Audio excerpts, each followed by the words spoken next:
All right, welcome everyone. If you're a football fan but sometimes feel like you're missing out on the deeper tactical chess match happening down on the pitch, well, you are in exactly the right place. Today in this explainer, we're going to completely shift how you watch the beautiful game by breaking down the nuances of the striker position. It's not just about who puts the ball in the back of the net. It's about exactly how they do it and what highly specific tasks they're actually given by their manager. Okay, let's dive right into this. We've all heard that famous quote, right? Judging a fish by its ability to climb a tree. Well, when you pull this from our source material and apply it to football tactics, it perfectly hits the nail on the head. It highlights the total absurdity of judging a player against a tactical role they were never meant to play. You wouldn't expect a fish to climb an oak tree, so why on earth would we expect every single player wearing the number 9 shirt to play the exact same way? Section 1. Judging a fish. The core problem.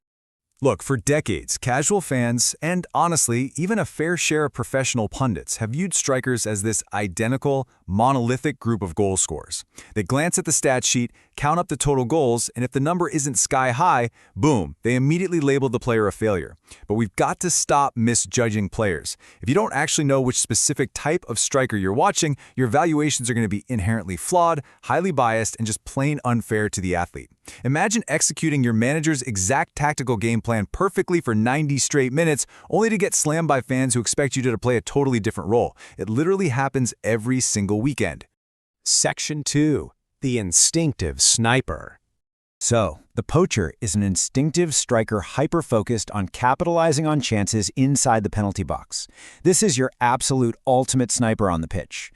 They might hardly touch the ball for 89 minutes. They definitely aren't dropping deep to build the play alongside the midfielders, and they sure aren't spraying 50-yard crossfield passes. Nope, they live entirely on the shoulder of the last defender, just waiting for that 1 millimeter of space to pull the trigger. And this brilliantly illustrates the concept. The prime, expert example of this highly instinctive poacher in the modern game is Erling Haaland. When you watch Haaland, you're not looking for him to dictate the tempo of the match. You're watching a masterclass in spatial awareness, explosive acceleration over short distances, and utterly ruthless one-touch finishing. Actually, think about it like this. If he finishes the game with only 10 touches but scores 2 goals, he's played a flawless match.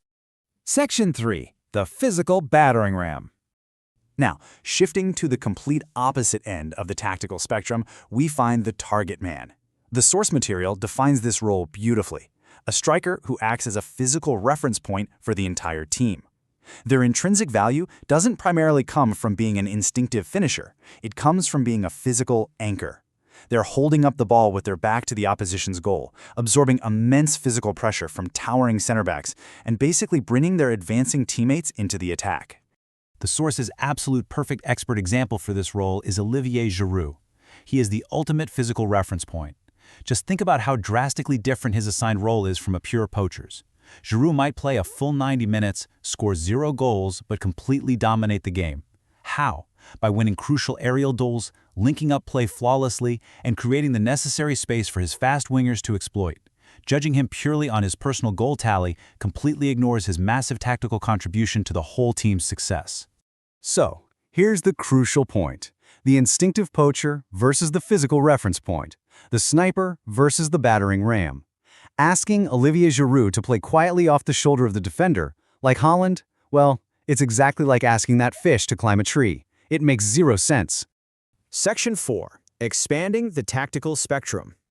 Now, if you think those two extremes are the whole story, you're in for a surprise, because the striker position goes incredibly deep. Our source material actually identifies 7 completely distinct types of strikers operating across the modern game today. To keep our learning efficient, we're just zeroing in on 4 key roles in this explainer. This is going to illustrate the breadth of the spectrum without spoiling the whole list for you. But just knowing that there are 7 distinct tactical profiles for this one single position, that alone alters how we should analyze any given match. Let's look at the third role we've extracted, the shadow striker. This is a tactical role operating deeper, right behind the main forward line. Now, what's really interesting here is how this player essentially ghosts between the lines of the opposition's defense and midfield. They beautifully blend the creative, playmaking duties of a traditional midfielder with the late, surging penalty box runs of a forward.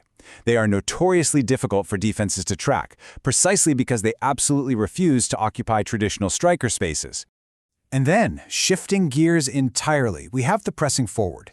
This is a striker defined almost exclusively by their defensive work rate and their relentless pressure when they don't have the ball.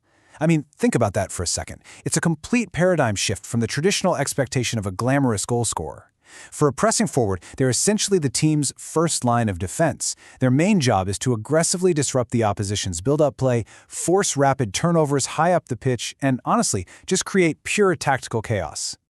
All right, let's summarize and bring this all together. We've got the 4 specific tactical roles we've extracted from the source side by side. The poacher relies on pure instinct. The target man relies on being a physical reference point. The shadow striker relies on deeper tactical positioning. And the pressing forward relies on high-intensity pressure.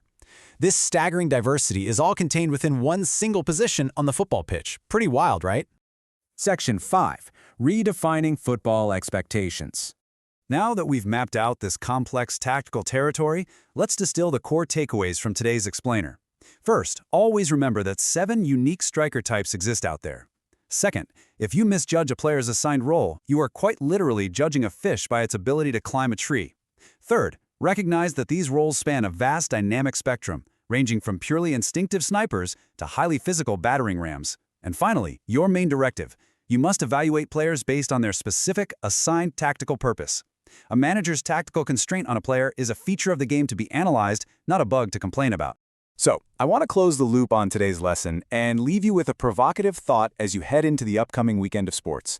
When you're sitting on your couch, watching your absolute favorite team play, ask yourself honestly, are you judging a fish by its ability to climb a tree when watching your own team's striker? Take a much closer look at their movements off the ball, their assigned defensive tasks, and their true tactical role. You might just discover you're watching a completely different, much more fascinating game than you ever thought possible.